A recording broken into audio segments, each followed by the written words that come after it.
Friends, welcome to Kavitha சமையலறை. இன்றைக்கி நம்ம பார்க்க போகிற ஸ்பெஷல் ரெசிபி நல்ல சுவையான வெந்தய குழம்பு. ஒரு அருமையான ஹெல்தியான மெடிசினல் வேல்யூ நிறைந்த ஒரு குழம்பு இது. நம்ம இன்றைக்கி பார்க்குற இந்த வெந்தய குழம்பு ரெசிப்பியில் பேருக்கு ஒரு 1/2 டீஸ்பூன் வெந்தயம் சேர்க்கலைங்க. நல்ல நிறையா வெந்தயம், அதாவது ஒரு கையளவு முளவிட்ட வெந்தயம் சேர்த்து செய்கிறோம்.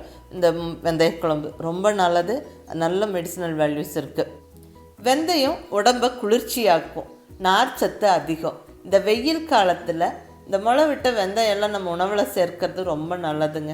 1 ஸ்பூன் முளவிட்ட வெந்தயத்தை அப்படியே வாயில் போட்டு நல்ல 1 டம்ளர் மோர் குடித்தா போதும், சட்டுன்னு உடம்பு குளிர்ச்சியாக்கும். வெயில் காலத்தில் நம்மளுக்கு வரக்கூடிய அந்த வயிற்று சம்பந்தமான பிரச்சனைகள்லாம் வராது. உடல் சூடு அதிகமாகி வர வயிற்று வலிக்கெல்லாம் வெந்தயம் நல்ல மருந்து. அதே மாதிரி டயபெட்டிஸ்க்கும் வெந்தயம் நல்ல மருந்து. ஸ்கின் கேர், ஹேர் க்ரோத்துக்கெல்லாம் வெந்தயம் நல்லா ஹெல்ப்ஃபுல்லாக இருக்கும். அதே மாதிரி வெயிட் லாஸ் டயட் இருக்கிறவங்களுக்கும் வெந்தயம் சாப்பிட்றது ரொம்ப நல்லதுங்க. வெந்தயத்தில் நிறைய நார்ச்சத்து இருக்குது. அதுவும் இந்த முளக்கு விட்ட வெந்தயம், ஸ்ப்ரவுட்டட் ஃபெனுக்ரீக்கில் நார்ச்சத்து இன்னுமே அதிகம். ஸோ அது சாப்பிட்றதுனால நம்மளுக்கு நல்லாவே இந்த வெயிட் ரிடக்ஷனுக்கும் ஹெல்ப்ஃபுல்லாக இருக்குது. ஸோ நிறைய இந்த மாதிரி மெடிசினல் வேல்யூஸ் நிறையா இருக்குது. ஸோ அருமையான இந்த வெந்தயம் யூஸ் பண்ணி நல்ல ஒரு குழம்பு ரெசிபி பார்க்கலாம். அதுவும் இன்றைக்கி நல்ல ஒரு கையளவு முளவிட்ட வெந்தயம், ஸ்ப்ரவுட்டட் ஃபெனுக்ரீக் யூஸ் பண்ணி ஒரு அருமையான குழம்பை பார்க்க போகிறோம். மிஸ் பண்ணாமல் ட்ரை பண்ணி பாருங்கள். ரொம்ப நல்லது, ரொம்ப நல்ல சுவையாகவும் இருக்கும்.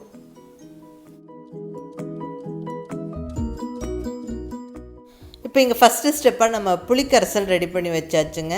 அதாவது நல்லா அழுத்தி பிடிச்ச ஒரு பெரிய நெல்லிக்காய் சைஸ் புளி அல்லது ஒரு சின்ன எலுமிச்சம்பழம் சைஸ் புளின்னு சொல்லலாம்.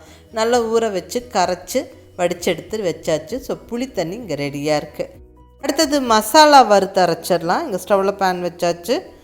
பேன் சூடானதுக்கப்புறம் நல்ல 1 டீஸ்பூன் கடலைப்பருப்பு, கூடவே 1 டீஸ்பூன் உளுந்தம்பருப்பு, ஒரு ஃபுல் டீஸ்பூன் சீரகம், 1/2 டீஸ்பூன் மிளகு, நல்ல ஒரு டேபிள் ஸ்பூன் அளவுக்கு வர கொத்தமல்லி, கொரியாண்டர் சீட்ஸ், கூடவே 5 காஞ்ச வரமிளகாய்,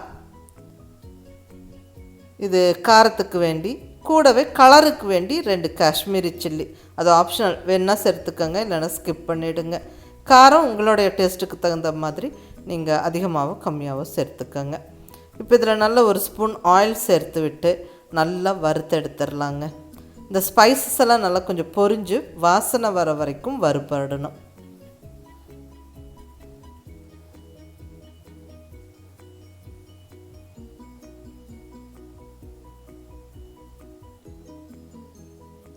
இந்த அளவுக்கு நல்லா வறுபட்டதுக்கப்புறம் ஸ்டவ் ஆஃப் பண்ணி விட்டு நல்லா ஆற விட்டுறலாம்.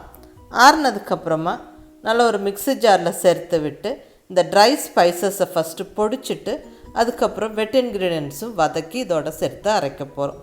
ஸோ மிக்ஸி ஜாரில் சேர்த்தாச்சு. அடுத்தது இங்கே அதே பேனில் ஒரு 5-6 பல் பூண்டு சேர்த்துக்கிறேன். கூடவே ஒரு 150 கிராம் சின்ன வெங்காயம்,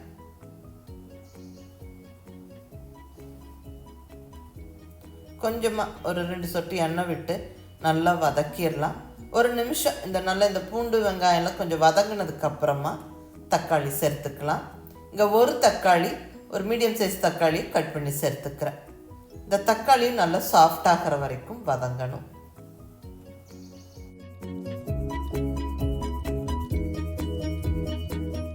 தக்காளி நல்லா வதங்கி ஓரளவுக்கு நல்லா சாஃப்டாகிடுச்சு. இப்போ ஸ்டவ் ஆஃப் பண்ணி விட்டுடலாம். அதே சமயம் நம்ம வறுத்து வச்சுருந்த ட்ரை ஸ்பைசஸை இந்த மாதிரி ஓரளவுக்கு பொடிச்சாச்சு, கொஞ்சம் பருப்பருன்னு பொடிச்சு வச்சாச்சு. இப்போ இதில் நம்ம வதக்கி ஆற வச்சுருக்கிற வெங்காயம், தக்காளி, பூண்டு சேர்த்து விட்டு நல்லா அரைச்சிடலாம். நல்லா தண்ணி விட்டு நல்லா ஃபைன் பேஸ்ட்டாக அரைச்சிடணும். பாருங்கள், இந்த அளவுக்கு அரைச்சிடணும். ஸோ மசாலா நம்மளுக்கு கமகமன்னு ரெடி ஆகிடுச்சுங்க. இப்போ நம்ம குழம்பு தாளித்து விட்டுறலாம். இங்கே ஸ்டவ்வில் ஒரு கடாய் வச்சாச்சு. கடாய் சூடானதுக்கப்புறம் நல்ல ஒரு 2 ஸ்பூன் அளவுக்கு நல்லெண்ணெய் சேர்த்துக்கிறேன். இந்த குழம்பு பர்டிகுலர்லி நல்லெண்ணெய் அல்லது தேங்காய் எண்ணெயில் தாளிக்கும் போது ரொம்ப நல்லா டேஸ்ட்டாக இருக்கும். முடிஞ்ச வரைக்கும் நல்லெண்ணெய் யூஸ் பண்ணுங்கள். இதில் நல்லா கடுகு உளுந்தம்பருப்பு ஒரு 1/2 டீஸ்பூன் போட்டு பொரிய விட்டாச்சு. கூடவே நல்லா கருவேப்பிலை ஒரு 2 கொத்து, பூண்டு ஒரு 5-6 பல் பூண்டு நல்லா பொடியாக நறுக்கி சேர்த்து விட்டுடலாம். நல்லா ஃப்ரை ஆகட்டும். இப்போ இதில் பொடியாக நறுக்குன சின்ன வெங்காயம் ஒரு 4-5 சின்ன வெங்காயத்தை போட்டாச்சு. நல்லா வதக்கிடலாங்க. இந்த பூண்டெல்லாம் நல்லா ஃப்ரை ஆகி நல்லா வாசனை வரணும். இப்போ இந்த ஸ்டேஜில் கொஞ்சமாக ஒரு 1/4 ஸ்பூன் மஞ்சள் பொடி, கூடவே ஒரு 1/4 ஸ்பூன் பெருங்காய பொடியும் போட்டு விட்டுடலாம். இந்த ஆயிலே போட்டு நல்லா வதக்கிடணும்.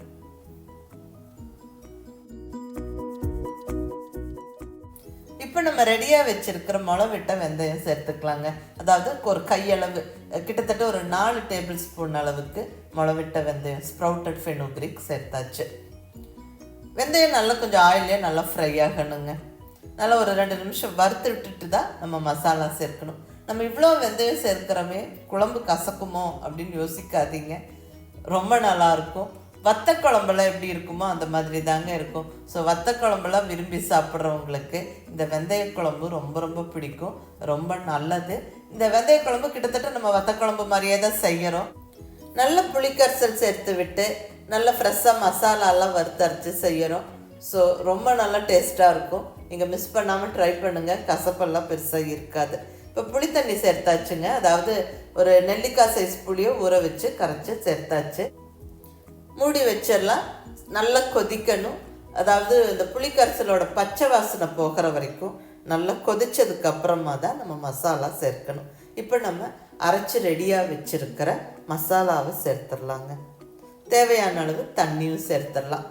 நல்லா கலந்து விட்டுட்டு இப்போ குழம்புக்கு தேவையான உப்பு சேர்த்துடலாம். குழம்புக்கு எந்த அளவுக்கு உப்பு வேணுமோ அது சேர்த்தாச்சு. நல்லா மறுபடியும் கலந்து விட்டுட்டு நம்ம லிட்டை போட்டு க்ளோஸ் பண்ணிடணும். ஸ்டவ்வை மீடியம் ஃப்ளேமில் வச்சிடணும். நல்லா கொதிக்கட்டுங்க. நல்லா குழம்பு திக்காகி நல்லா எண்ணெய் பிரிஞ்சு வர வரைக்கும் நல்லா கொதிச்சு வரணும். இப்போ நல்லா ஒரு 7-8 நிமிஷம் கழித்து ஓப்பன் பண்ணி பார்க்குறேன். பாருங்கள், குழம்பு நல்லா ஓரளவுக்கு திக்காயிடுச்சு. நல்லா எண்ணெய் பிரிஞ்சு வர ஸ்டார்ட் ஆகிடுச்சு. இப்போ இந்த ஸ்டேஜில் நம்ம கொஞ்சமாக வெல்லம் சேர்த்துக்கலாம். ஜாகரி இது ஆப்ஷனல், வேணுங்கிறவங்க சேர்த்துக்கங்க, இல்லைன்னா ஸ்கிப் பண்ணிவிடுங்க. இந்த வெல்லம் சேர்க்கறதுனால இந்த குழம்போட உப்பு புளிப்பு காரம்லாம் நல்லா பேலன்ஸ் ஆகி நல்ல ஒரு டேஸ்ட்டு கிடைக்கும்.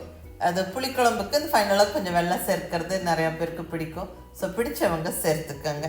மறுபடியும் நல்லா மூடி வச்சு நல்லா இன்னொரு 2 நிமிஷம் கொதிக்க விடுவோம். குழம்பு இன்னும் கொஞ்சம் திக்காகட்டும். இப்போ ஓப்பன் பண்ணி நல்லா ஒரு கைப்பிடி கருவேப்பிலையை தூவி விட்டு கலந்து விட்டு எடுத்தால் அவ்வளோதாங்க, சுவையான வெந்தய குழம்பு ஜம்முன்னு ரெடி ஆகிருச்சு. நல்ல கமகமான வாசனையோடு இருக்கும், ரொம்ப நல்ல டேஸ்ட்டாக இருக்கும். ஸோ மிஸ் பண்ணாமல் ட்ரை பண்ணுங்கள். இந்த ஹெல்தியான மெடிசினல் வேல்யூஸ் நிறைந்த நல்ல இந்த வெந்தய குழம்பு செய்கிறது ரொம்ப ஈஸியும் கூட. டக்குன்னு மசாலா அரைச்சோமா நம்ம தாளித்து விட்டுறலாம். வெந்தயம் மட்டும் நல்லா முளைக்கட்டி எடுத்து வச்சுக்கோங்க, அது ரொம்ப ஹெல்ப்ஃபுல்லாக இருக்கும். அதே மாதிரி இந்த வெந்தய குழம்புக்கு நம்ம தேங்காய் சேர்க்கலை, புளி சேர்த்து நல்லா மசாலா அரைச்சி விட்டு நல்ல பக்குவமாக கொதிக்க வச்சு இறக்கியிருக்கோம். ஸோ சீக்கிரம் கெட்டு போகாதுங்க. நம்ம வத்த குழம்பெல்லாம் எப்படி ஸ்டோர் பண்ணி வச்சு சாப்பிட்லாமோ அதே மாதிரி இந்த வெந்தய குழம்பு சாப்பிட்லாம். அதுவும் நீங்கள் ட்ரை பண்ணுங்கள். மிஸ் பண்ணாமல் இந்த டேஸ்டியான ஹெல்தியான வெந்தய குழம்பை ட்ரை பண்ணி பாருங்கள். எப்படி இருந்துச்சுன்னு உங்கள் ஃபீட்பேக் சொல்லுங்கள். பிடிச்சிருந்தா லைக் பண்ணி, ஷேர் பண்ணி, கமெண்ட் பண்ணுங்கள். கவிதா சமையலறை சப்ஸ்கிரைப் பண்ணி என்னுடைய மற்ற ரெசிபிஸும் வீடியோஸும் பாருங்கள். தேங்க்யூ.